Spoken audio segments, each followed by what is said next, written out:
Savez-vous plesser les haies? Pour bien plesser, il faut des serpes, des petites scies et beaucoup d'huile de coude.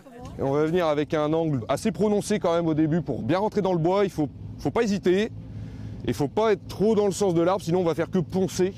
Et c'est pas ça qu'on cherche. Arnaud de Florenne est plesseur professionnel.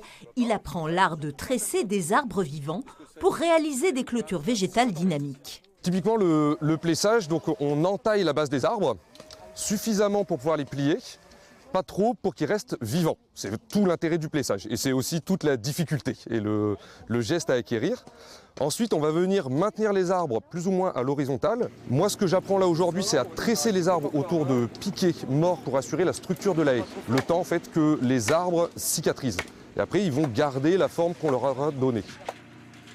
Longtemps arrachées à cause de la mécanisation de l'agriculture, les haies sont à nouveau à l'honneur.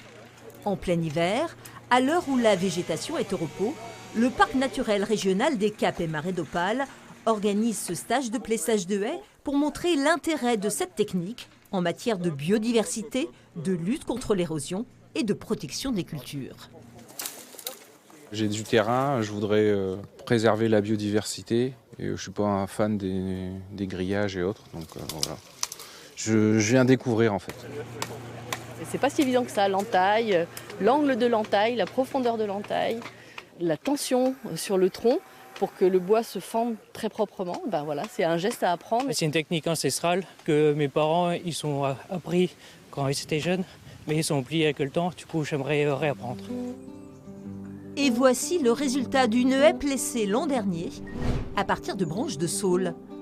En Angleterre, cette pratique n'a jamais cessé d'exister. D'ailleurs, le roi Charles lui-même est un plesseur, invétéré, d'où la célèbre devise « God bless the King ».